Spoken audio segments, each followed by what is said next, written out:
Ano itong napakagandang fortress na tinatawag na Fortaleza de San Felipe na matatagpuan sa Puerto Plata, Dominican Republic? Halika at pasukin natin. Ang Fortaleza de San Felipe ay isang makasaysayang kuta na itinayo noong 1500s sa Puerto Plata sa panahon ng kolonyal na pananakop ng mga Kastila sa Dominican Republic. Narito ang kasaysayan, mga makikita sa loob at paliwanag kung bakit bawal ang pag-video. Kasaysayan ng Fortaleza de San Felipe. Itinayo noong 1577 sa utos ng Haring Philip II ng Espanya upang protektahan ang baybayin mula sa mga pirata at kaaway. Isa ito sa pinakamatandang military structures sa Caribbean.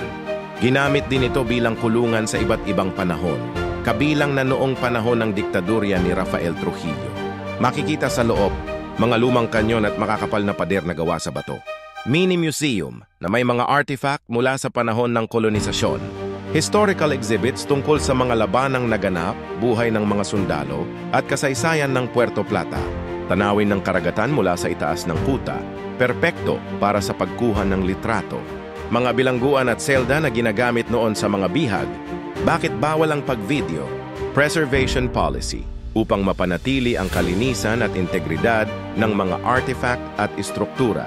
Copyright at intellectual property ng mga exhibit sa loob ng museo. Seguridad upang maiwasan ang maling paggamit ng mga footage lalo na sa mga sensitibong bahagi ng kuta.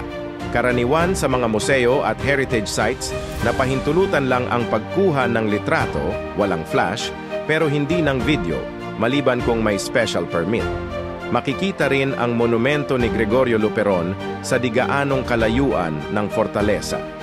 Si Gregorio Luperon ay bayani mula sa Puerto Plata na pinangunahan ang pagpapanumbalik ng kalayaan ng Dominican Republic mula sa Espanya noong 1863. Ang kanyang monumento sa harap ng Fortaleza de San Felipe ay sagisag ng tapang, pagmamahal sa bayan at karangalan ng mamamayan ng Puerto Plata. Salamat sa pakikinig. Please do not forget to subscribe and like. Thank you.